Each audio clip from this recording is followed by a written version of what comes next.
Ladies and gentlemen, I give you Diana Gabaldon.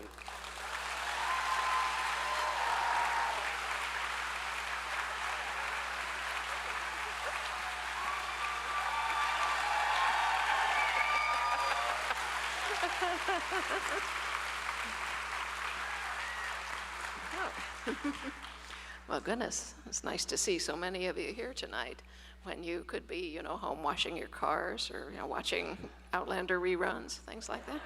But I'm glad that you chose to spend some time with us tonight, and we'll try to make it worth your while. My husband used to say to me back in the day when I would go out to talk to people at night, to book clubs and things, he'd say, well, doesn't it make you nervous having to go out and talk to all these totally strange people? I think he meant total strangers, but I said, well, no. I said, I've been a university professor for 12 years. I'm used to walking into a classroom in the morning and looking out and seeing 400 people in the crowd. How much harder could it be? If I can keep people awake at 8 o'clock in the morning talking about human anatomy and physiology, I can probably keep them awake at 8 o'clock in the evening if they came on purpose to hear me. Of course, it was easier with the students because I had my ways of keeping them awake. Everybody took human anatomy and physiology because they thought it would be easy, especially the football team. They needed a science elective, and so they all took that one because they were thinking, well, what, count your fingers, how hard can it be? Or your ribs, yeah. And so I'd walk in the morning, and they were always in the front row, sound asleep, these large inanimate blobs of flesh. Their coach could make them go to class, but he couldn't keep them awake. That was my job. So I would walk up to the edge of the platform and say things like, well, this morning, gentlemen, we're going to discuss the history of contraception. And they'd all start blinking. And I'd say, in days of old, when knights were bold and condoms not invented, they wrapped old socks around their cocks and babies were prevented.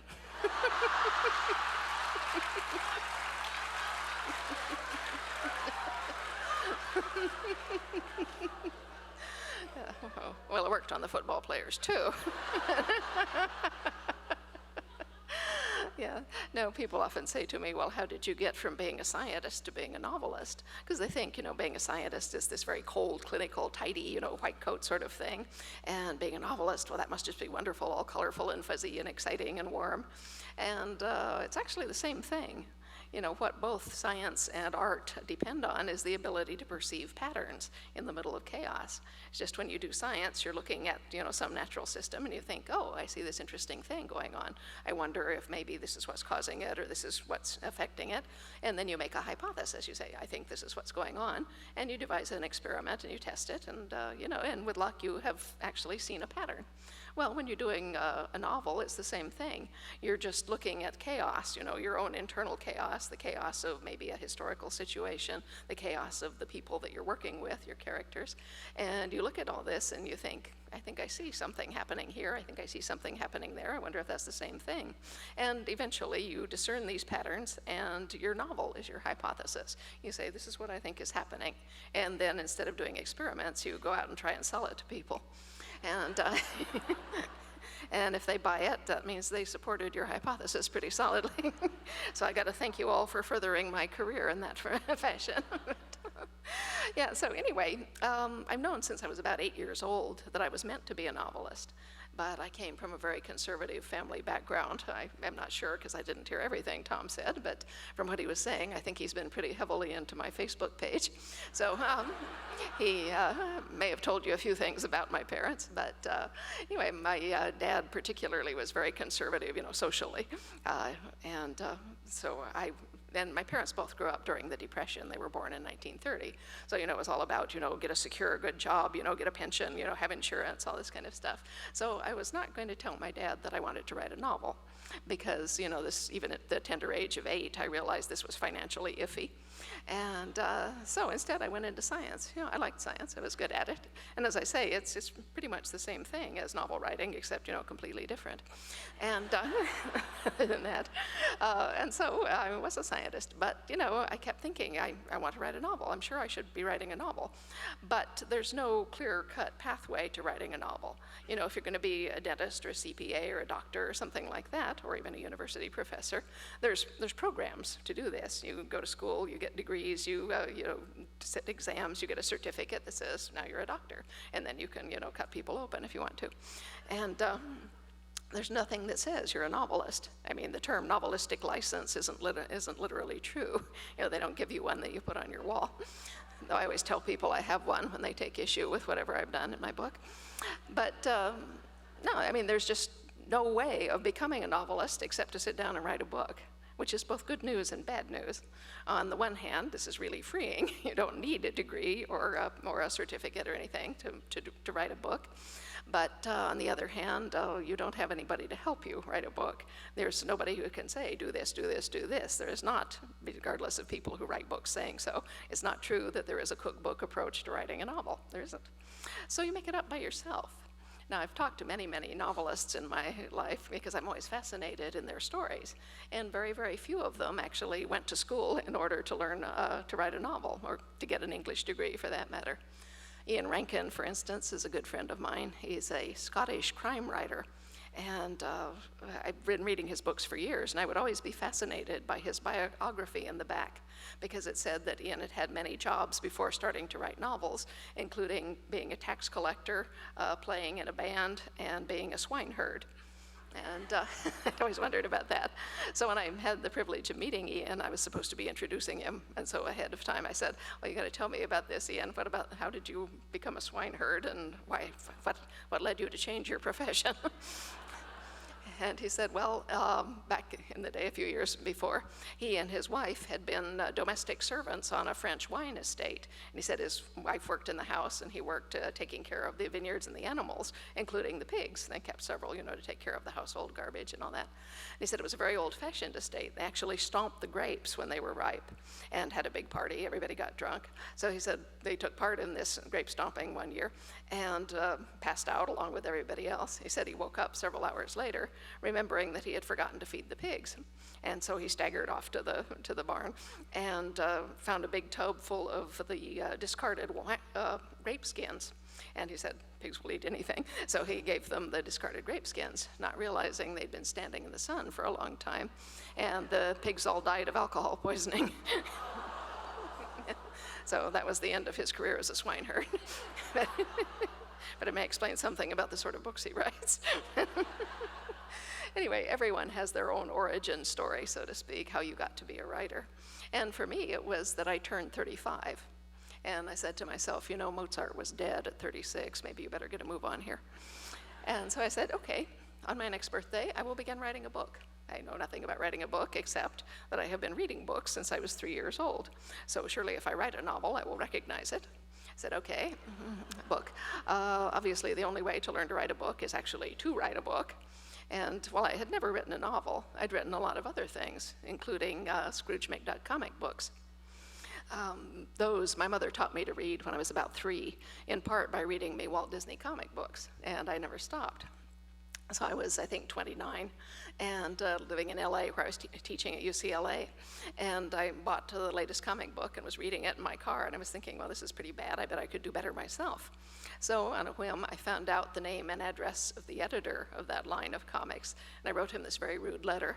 It said, "Dear sir, I've been reading your comics for 25 years, and they've been getting worse and worse." I said, I don't know that I could do better myself, but I'd like to try. Well, luckily, I had hit Del Connell, who was a gentleman with a sense of humor. He wrote back and said, okay, try. And he showed me, what the form was in which to write a comic book script. So I wrote him one. He didn't buy it, but he did something much more valuable for me. He told me what was wrong with it. And so I wrote a second one, and he bought that. And I continued to write for Del for about 18 months. At which point the powers that be at Disney said, we've got 40 years worth of Carl Barks scripts in our files. Why are we buying new ones? Let's just recycle the old ones. So they stopped buying new scripts. But Del said, you've got a knack for this. So he said, I'm going to introduce you to Tom Goldberg over on the lot. He's in charge of the foreign comics department, and they're still buying new scripts. So I wrote for Tom for another 18 months or so, at the end of which they also decided, why are we buying new ones? Let's recycle the old ones. So that was the end of my comic book writing career. But that was actually my first fiction ever, and the first time I'd ever been paid for writing fiction as well. I understand some people start when they're children, writing little books and putting them together. I've never done that, but I shared a room with my younger sister for 14 years or so, and we would stay up late into the night telling these long, complex, convoluted back and forth stories to each other. We were sort of acting them out, which is why I have never been a morning person. It's because I like to stay up all night telling stories. And I can remember, every morning waking up at 7 o'clock in the morning, sitting sullenly on the side of my bed thinking, someday I will not have to do this anymore. And luckily enough, writing a novel lets you set your own hours, which is one of the big perks of doing this. So my own hours are a little quirky. I get up around 8:30 or 9 in the morning and do exercise, and then I take the dogs out for a walk, and by the time everything's done, it's close to lunch. I go have lunch with my husband, and then I, with luck, might get an hour or so of writing done, and maybe an hour of research. Then I go do the daily errands for the household, take the laundry, the dry cleaning, go do the grocery shopping, come back, fix dinner, have a brief cocktail with my husband, have dinner. And then he likes to go to bed around 9 or 10, and so I tuck him in. And then the dogs and I go, and I have 2 big fat standard dachshunds, and we go and lie down on a big Taos couch that we have in the lounge, and me with a book and the dogs, with a biscuit. And within 10 minutes, if nobody needs me, and these days they don't. We started doing this when our kids were in middle school, and there were actually need for a parent in the middle of the night. But anyway, these days I can just fall asleep in 10 minutes, and I will. But I'll wake up again naturally around 12:30. And then the dogs get a bone, I get a Diet Coke, and we go upstairs and work. And so my main writing is between 12:30 and 4:30 in the morning. And then around 4:30, I shut up the office, go downstairs, and crawl back in bed with my husband for an hour before he gets up. And that's how it works. So in fact, I end up getting 7.5 to 8 hours sleep a night. I just don't do it all in one space. Which is interesting, because back in the day, in the 18th century, this is how people worked, because they had no light at night except a candle, and candles were expensive. And so they went to bed with the sun, and they got up with the sun. The thing is, during the winter, that stretch of darkness is quite long. You can be asleep for 12 or 14 hours, which means you're not getting very much done, and also nobody can sleep for 14 hours straight unless they're a teenaged boy. But so people evolved the custom of, the sleep and second sleep. They would sleep, 5 or 6 hours, and then when they got restless, they would get up, and after they'd gone to the bathroom and everything, they would, have a snack, light a candle, write a letter, stay up talking with their spouses, have sex, whatever, and then they would go back to sleep for another 4 or 5 hours, and then get up and start doing the chores. So apparently this is a perfectly natural way for human beings to live. It's just that, having been impressed with the corporate culture and school and things like that, everyone thinks, well, no, you have to get up at 6 in the morning. You have to get up and go and work for 10 hours, and then you can go to bed and so forth. And, it's not true, So being an artist of any kind, that's the most important thing that such a career offers you, is the ability to set your own schedule. Beyond that, though, there are a few perks, like getting to say exactly what you want on the page and getting to be anyone that you want. I have a group of fans who lives near me in Scottsdale who take me out for tea every once in a while and start picking my brains about the new book that I'm working on. When do I think it will be back, as if I knew, and that sort of thing. And on one of these occasions, they got started on the character of Black Jack Randall. They're going, oh, this man is loathsome, he's such scum, he makes my skin crawl. And I'm sitting there sipping my Earl Grey and thinking, you have no idea you're talking to Black Jack Randall, do you?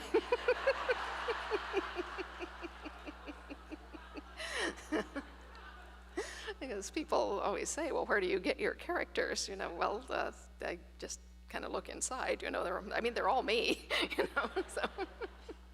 So same goes for who is your favorite character. Well, it's basically whoever's head I'm in at the moment, and I do count Jack Randall amongst my favorite characters. He's a really twisty person, but interesting.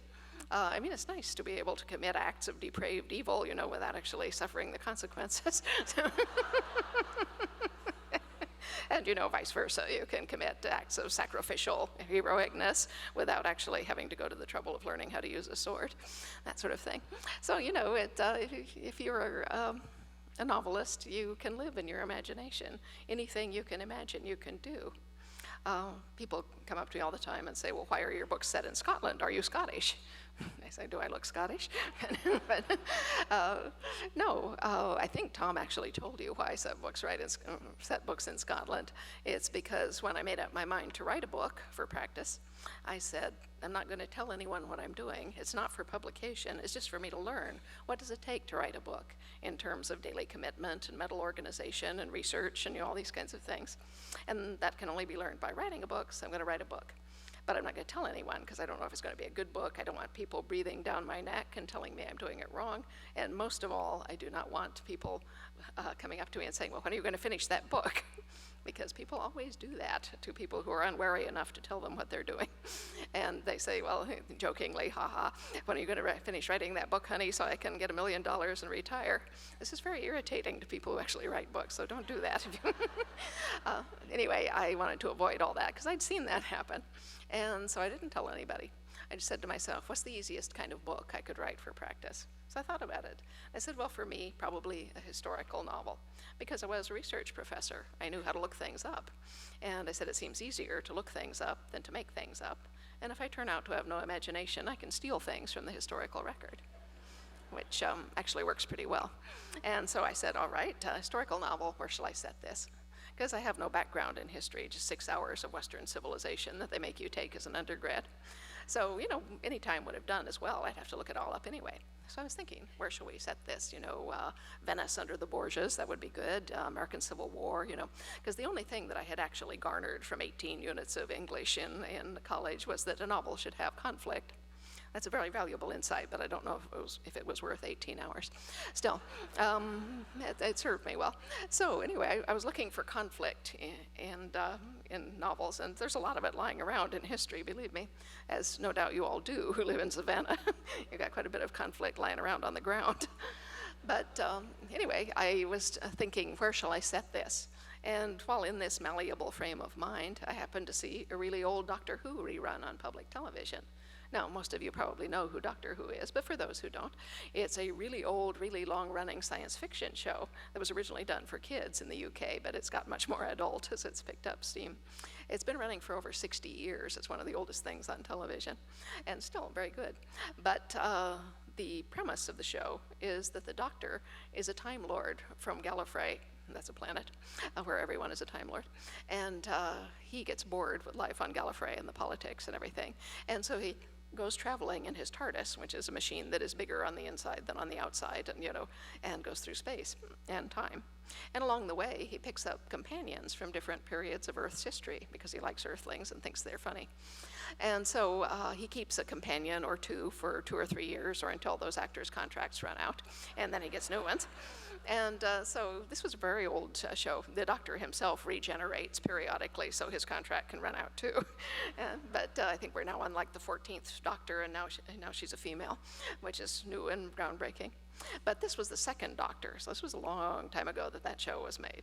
But our local PBS station showed Doctor Who reruns all of the time on Sundays. And I found out about this because we had just had our first child, and my husband would get up with her in the middle of the night and, bring her to me to feed, and then if she was fussy, they'd go out and watch television because he likes to get up at 4 or 5 in the morning. And he said the only thing on at 4 or 5 in the morning was reruns of Doctor Who on PBS. So anyway, he told me about this show.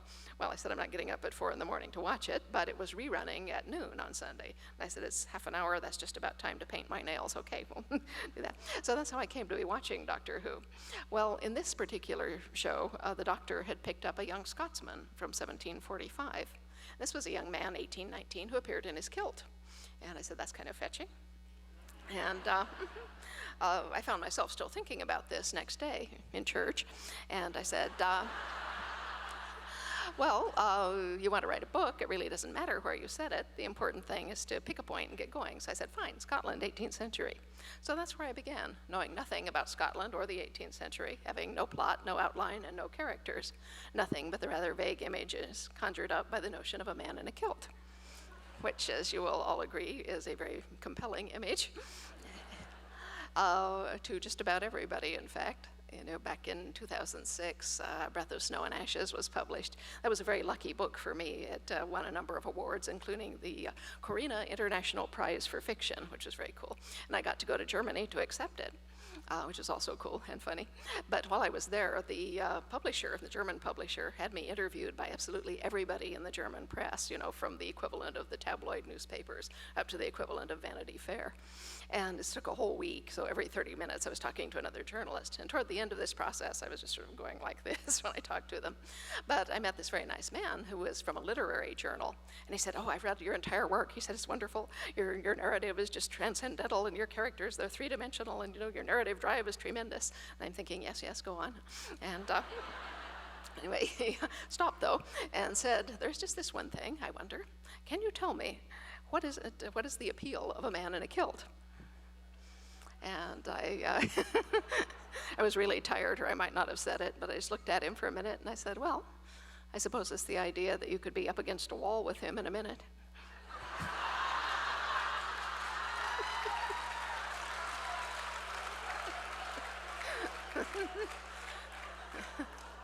In case any of the gentlemen in the audience are wondering why your wife likes you to wear a kilt. And maybe next Valentine's Day. But anyway, so I said, fine, Scotland, 18th century. And, oh, I should tell you the footnote to that. 3 weeks afterwards, I was back at home, and I got this pile of press clippings from Germany, mostly in German, which I can read, but very slowly. The publisher, though, had put a Post-it note on the top one, which was from this gentleman. I recognized his name. And she said, "I don't know what you told this man, but I think he is in love with you."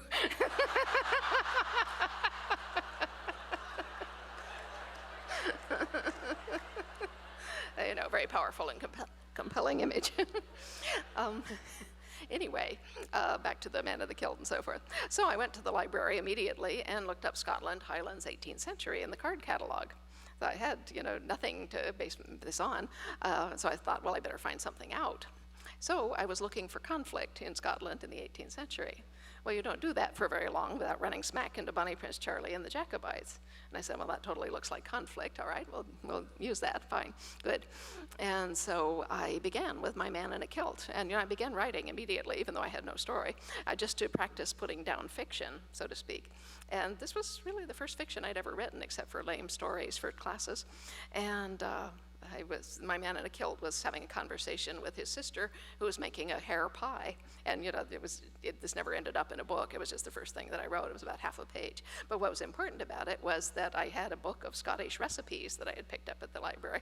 And so I'd looked up something for her to be making, and hare pie looked good. So I was listing the various ingredients while I was writing this scene. I was saying, and she added this, and then there was that, and then she crunched the collops of rabbit with her mallet to break the bones so the marrow would seep out into the pie, which is actually what you do when you're making a good hare pie, if you have a rabbit with bones in, I mean.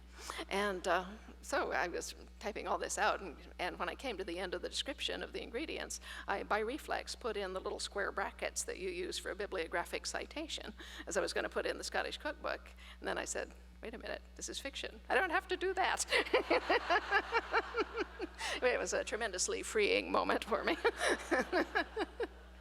And thoroughly convinced me on the spot that I really did want to write novels. And so we sort of continued from there. So the first couple of days I was doing research and just writing these little bits about my man in a kilt, having no idea who he really was. I didn't want to give him a last name because I knew nothing about the Scottish clans or what their politics were, so I didn't want to make him be a Mackintosh when he really should have been a Campbell or something like that. And so he had no last name for a while. I did call him Jamie out of compliment to the character in Doctor Who was called Jamie McCrimmon.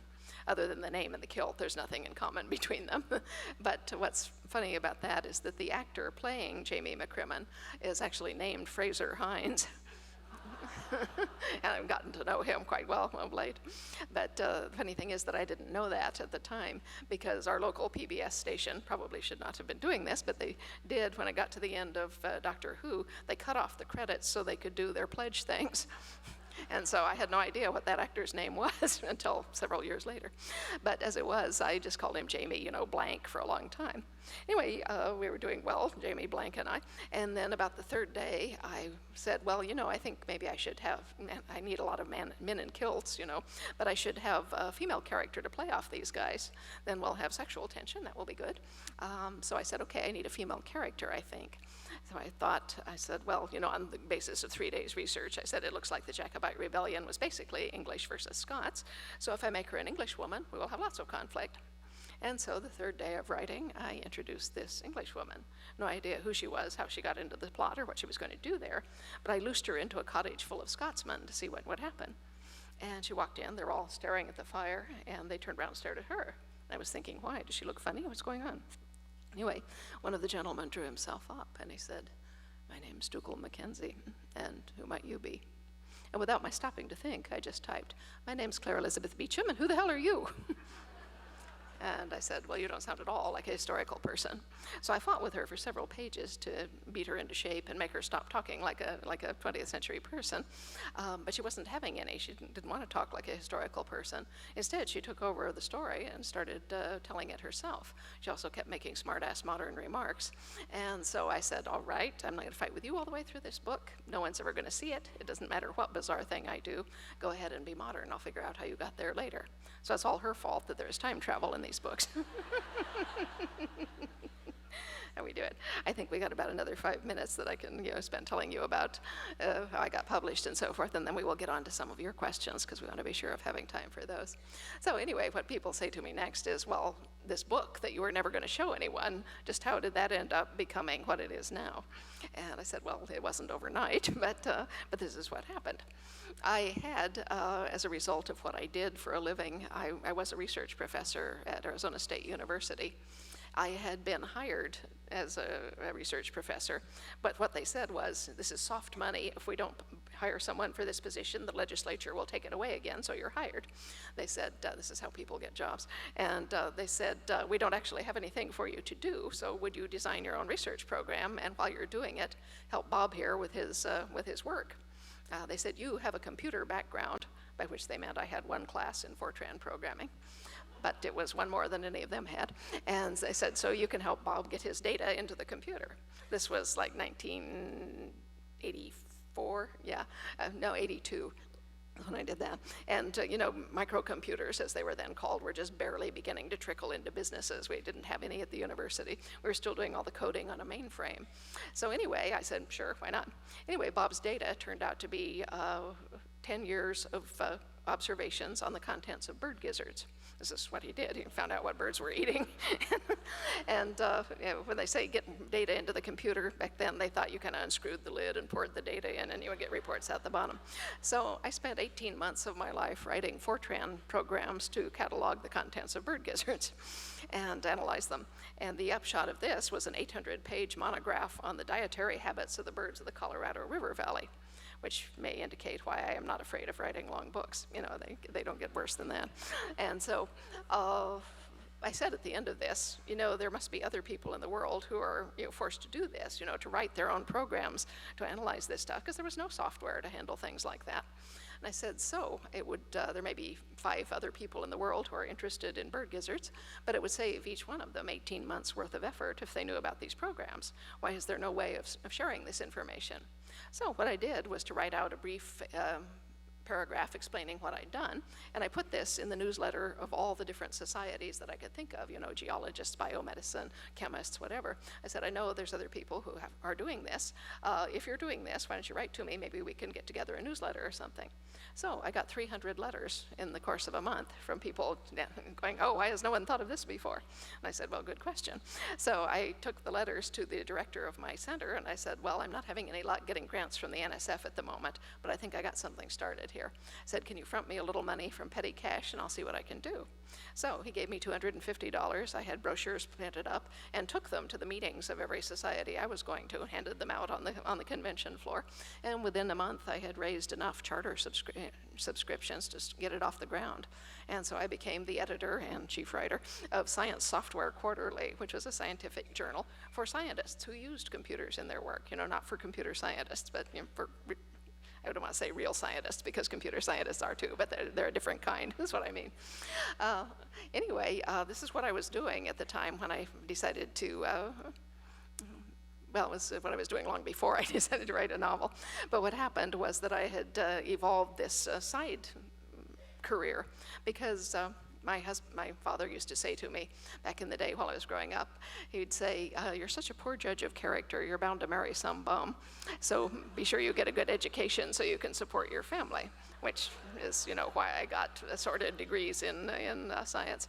But as it is, I did not marry a bum. I married a very nice man. We had our 41st wedding anniversary just 2 days ago, as a matter of fact. Thank you. Thank you. Yeah, no, we've actually been together 46 years, but the first 5 weren't legal. Anyway, so obviously I did not marry a bum, but I did marry a man who wanted to start his own business, which he did 3 months after our first child was born.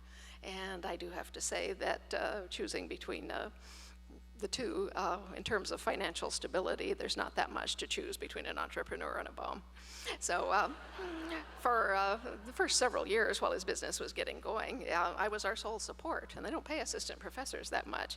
So I was forced to try to think of some way of making a living that did not involve prostitution in the home or something like that. And so what I did was I said, well, I know how to do 2 things aside from science. I know how to write, period, and I know a lot about microcomputers at the moment. And so I sent this very short query letter to Byte and InfoWorld and all the computer press I could think of, and enclosed with it a copy of my Science Software Quarterly, myself as editor, and a copy of one of the Walt Disney comic books I'd written. It was one for their educational department entitled Nutrition Adventures with Orange Bird. Anyway, it was a short letter. It said, "Dear sirs, as you can see from the enclosed, you won't find anyone who knows more than I do about scientific and technical software, and at the same time can write so as to appeal to a broad popular audience."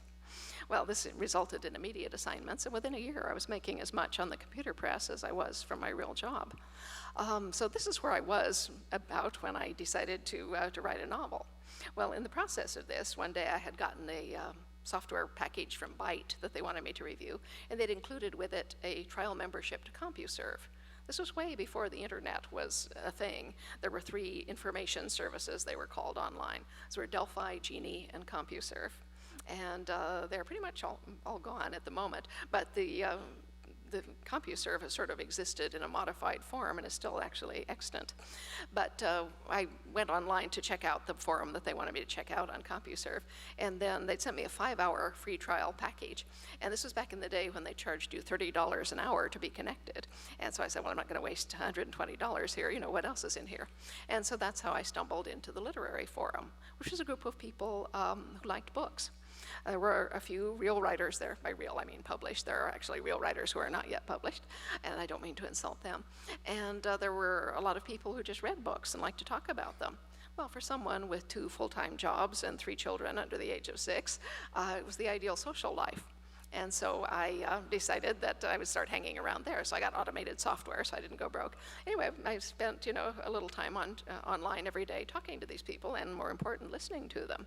And this is where I learned about literary agents and things like that.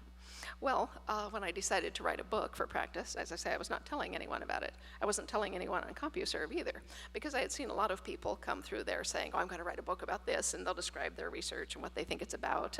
And you could tell the published writers sort of silently rolling their eyes, because you would never hear a word about the actual book. They never actually got around to writing any of it. They just liked to play with it and talk about it. And so I thought, well, I'm not going to do that. I'm going to wait until I finish the book, and then I'll see if I want to tell anyone about it. So I was just keeping quiet, writing along. But one night, I was logging into CompuServe between pieces of things I was working on, and I was having a back and forth discussion, which turned into an argument, with a gentleman about what it feels like to be pregnant. And he said, oh, my wife said 3 children. I know what that's like. And I laughed. And I said, yeah, Buster, I've had 3 children. And he said, well, can you tell me what it's like? I said, I can, yes. But it's kind of complex. I said, I tell you what, I have this short piece that I wrote a few months ago, a fiction, in which a young woman explains to her brother in some detail what it's like to be pregnant. I said, I'll put that in the library here and you can read it. So I did. And everyone who had been following the argument went and read this piece. And they came rushing back and they said, well, this is great. What is it? And I said, I don't know. And they said, well, where's the beginning? And I said, I haven't written that yet. And they said, well, put up some more. These characters are fascinating. We want to know more about them. Well, to someone who has never written fiction before, never shown anyone anything that they've written, this is like catnip, if not actual heroin. And, your strong impulse is to show them everything you've ever written. But, I restrained myself. And anyway, I would show them, small chunks of what I was doing every 2 or 3 months. If I thought I had something that would stand alone without too much explanation, I'd put it in the library. And they got more and more excited about it. They were saying, this is totally cool, you should try and publish this. And I said, I don't even know what kind of book it is, it's kind of got everything in it. But, eventually I'm going to write a book that I want to publish. What should I do?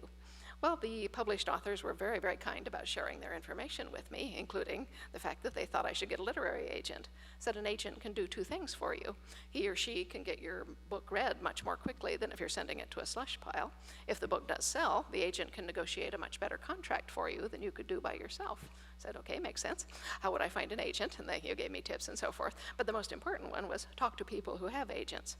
So I started doing that. Every time I was having a conversation with a published writer, and they all knew me by this time, I'd say, I'm looking into agents. Can you tell me about yours? How did you meet? What do you think about him or her? How does the relationship work, et cetera? And they shared a lot of information with me. Well, I began zeroing in on this one man that I'd heard mentioned several times named Perry Knowlton. He was a very well-known agent, lived in New York, which I knew I wanted. I wanted someone who had lunch with agents. And also I had learned that he was not afraid of unorthodox books or of very long books, both of which it had occurred to me I had. So I thought he might be a good match, but I didn't know how to approach him because he didn't take unsolicited queries. And so I was thinking, well, you're not finished writing the book, just go on asking questions. Eventually you'll either find out how to get at him or you'll find someone easier. So I kept on asking questions. And one day I asked a friend named John Stith, who writes science fiction mysteries, what about agents, John? He said, I said, by coincidence, I have the same agent as so-and-so and so-and-so. His name is Perry Knowlton. He said, I know you're almost ready to look for an agent yourself. Would you like me to introduce you to him? And I said, that would be very nice, John. Well, I was afraid that John would leave CompuServe or be run over by a bus before I finished the book, so I said, yeah, go ahead, ask him. And so he wrote Perry, who was a much older gentleman who never touched a computer in his life, God bless him. But he wrote Perry and said, I know this woman from CompuServe, people think she's hilarious, you might like her stuff. And I followed that with my own query letter, which was also short. That's kind of a specialty of mine, is short, rude letters, but this one was not rude. It said, Dear Mr. Knowlton, I've been writing and selling nonfiction by myself for some years, but now that I'm working on a novel, I understand that I need good literary representation, and you've been recommended to me by John and Judy McNaught and Carolyn Cherry and all these people who were his clients. And in other words, people do pay me for what I write. I can probably do it, and these people whom you know and I know can vouch for me. And so I said, I have this very long novel. I don't want to waste your time. Would you be willing to read excerpts from it? I didn't tell him I wasn't through writing it. Excerpts were all I had. But he kindly called back and said, yes, he would be happy to read my excerpts. So I hastily wrote a 26-page, single-spaced synopsis of what I thought the story was about and sent it with a bundle of excerpts. And he took me on the basis of an unfinished first novel, which was not common then. It's not common now either, but it was very lucky. Anyway, 6 months later, I finally finished the novel, and I called up to tell him I was sending it, and he said, that's great. And I also told him I would be in New York the next week to go to an ornithological conference. And as I hoped, he invited me to come by his office and meet in person, because we'd never seen each other. We just talked on the phone and on the occasional odd note by typewriter. And so the next week I went up to Perry's office in some trepidation of mind, because at this point he was the only person in the world who had read the whole book, and I didn't yet know what he thought of it. So I went up, and he turned out, as I say, to be a charming older gentleman who got me a Diet Coke, took me back to his office, and was trying to put me at my ease. Unfortunately, he was conversing about others of his clients. It was at this point that I realized that in addition to my CompuServe friends, he also represented Tony Hillerman, Frederick Forsyth, and Robertson Davies. And I was sitting there thinking, if you have the nerve to call Robertson Davies Robbie, which is what he was doing, you're a better man than I am. But what was most upsetting was that he had my manuscript on the desk in front of him in the big orange box in which I'd sent it. And I was sure at some point he was going to say, well, now that I've read the whole thing, it's just too weird, there's nothing I can do with it, but keep me in mind if you write something else. So I was expecting to hear this at any moment. Instead, he said, the thing about Tony Hillerman and Freddie Forsyth and Robbie Davies is that they're all great storytellers. He laid a hand on the box and smiled at me and said, and you're another one.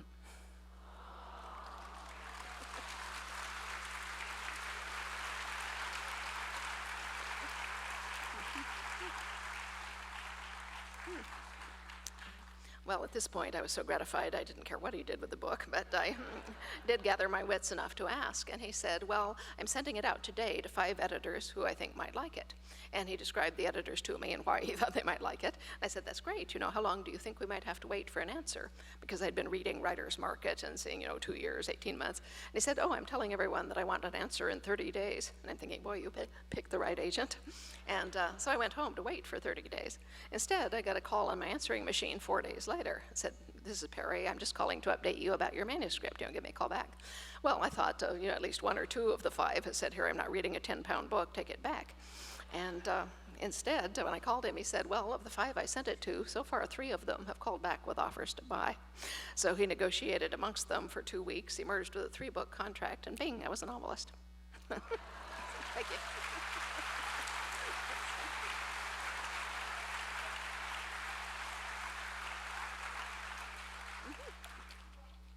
And now I think we will call Mark up to help filter the questions.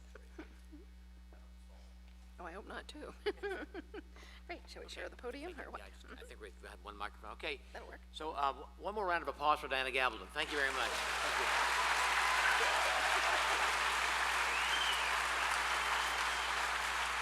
Thank you. If we get the lights up, we're going to have somebody going around. That's great. So you can actually see where we're going. And we're going to have people going around with microphones. And I want a couple of housekeeping details here. Please ask a question. Don't tell a story. It would be nice. We've been hearing some great stories from somebody who's a great storyteller. But, I know that all of you have your own stories, but we'd like to hear some more from Diana, if you don't mind. Just looking for a microphone here. Yeah, one right there. Okay, great. Okay. So is there somebody with a question over there? I don't know if I'm trying to see if I can see anybody. There's one upstairs. You got one up in the balcony there? Oh, great. Super, thank you. Hi, Diana. Hi. My name's Karen. I came down from Maine all the way to see you. Thank you. Now that you have your first grandchild, do you think that's going to be influencing your writing at all in terms of plots around all the different grandchildren that now exist in your books? Well, no. I mean, the people in my books had grandchildren long before I did. And, but I have had 3 children. I remember very, very vividly what babies are like. You have another question? I'm sure we do. Right there. Yeah, she'll get you the microphone. You know what?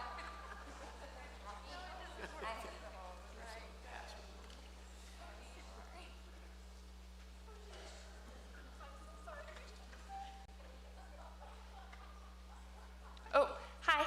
I was wondering if you ever thought about having Claire tell Randall about, or tell Frank about Black Jack's true nature.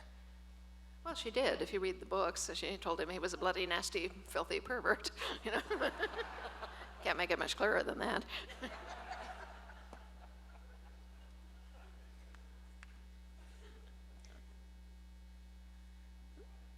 see any more? There's So one someone down in the here. back there, one up here. Yes. Okay.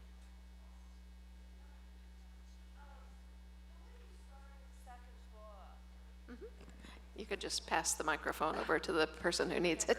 I'm a newbie. I read your first book, and then I read the second.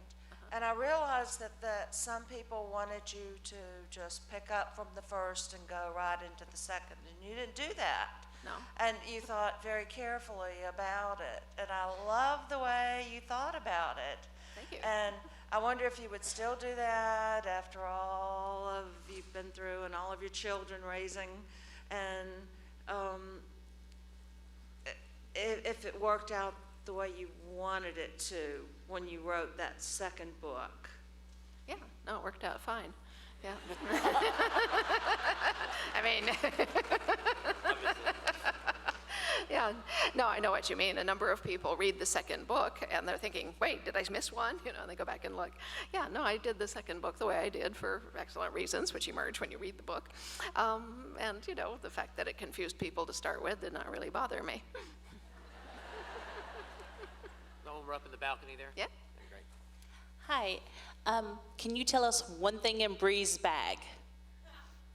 One thing in Bree's bag? Yeah. Brianna brings a bag at the end of the 8th book, and everybody wants to know what's in Brianna's bag. There's a book in it.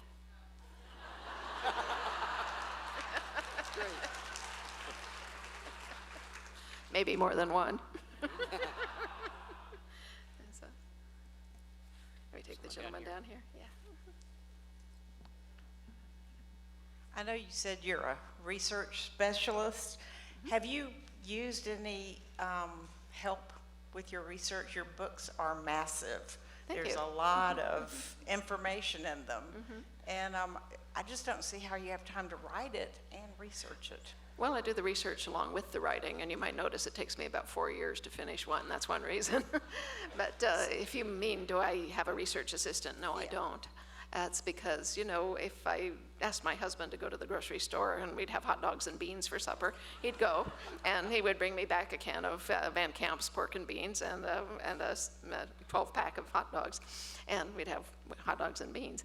Well, if I go to the store myself, I may be intending to have hot dogs and beans, but on the way there, I noticed that there's a special on chicken breasts, and I'm thinking, oh, I could make chicken curry. That would be good. What kind of spices do I have? I need some of this, and get the V8 juice. And, oh, there's beautiful dew-pearled lettuces over there. We could have a green salad with it, with a vinaigrette dressing. That would be nice. Oh, and I need a crisp, dry white wine to go with this. And so I would go home, and we'd had a lovely meal. If I had a research assistant, I would get hot dogs and beans.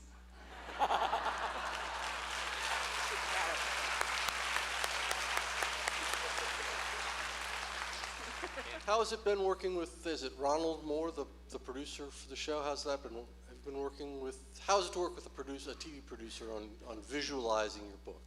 Yeah, how does it work with the TV production and so forth? Well, they have what they call a writer's room, which involves all of the writers. Right now they got 10 writers. And so they have a whiteboard all around the room with little magnetic strips, and they do what they call breaking script, which means that they actually break the book into all its pieces, all the scenes, all the sub-scenes. They take out all the dialogue and keep it in a separate table, and so they can put it in different places. Because you're taking something that is this big and has, you know, a shape that's unique to itself, and you're trying to squash it into something that is this big and has a shape like this, which means it's not gonna, you can't just squash it. You gotta take pieces out and fit them together, which means you're also gonna write pieces to fit between point A and point B. They might say, well, we wanna start with this scene from the book, and we wanna end this episode with this scene from the book, and we wanna have this scene from the book, but how are we gonna fill these spaces? And that's where they write the original stuff. So what they'll do is sit there and just talk about an episode over and over, and everybody contributes their ideas, including me on occasions. I've been in the writer's room a couple of times.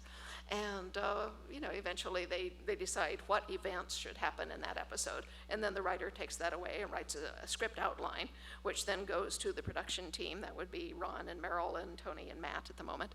And it also goes to the people at Sony and to the people at Starz, who have their own notes to make on it.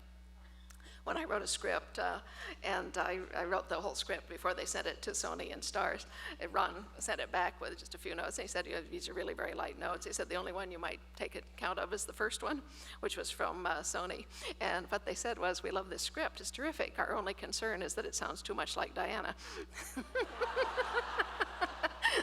They said, she's so funny that we're afraid that this script will be tonally different than all of the other ones, that it will stick out like a sore thumb. So, you know, can she throttle it back a little? But that's pretty much how it works. And then all the scripts go through multiple revisions, which again have input from everyone, including me. Okay. All right. Well, thank you very much. We're gonna wrap things up now because we have to do the book signing at this point. Just a couple of things. Thank you. We have a gift for you here. This is a Savannah-centric gift Fabulous. About Flannery O'Connor, who's a Savannah Yeah, author. She was a cartoonist as well. So these are some of her cartoons. So this Wonderful. is for Thank you so much. So thank you very much for Thanks your a lot. presentation. Appreciate Glad to have you here. So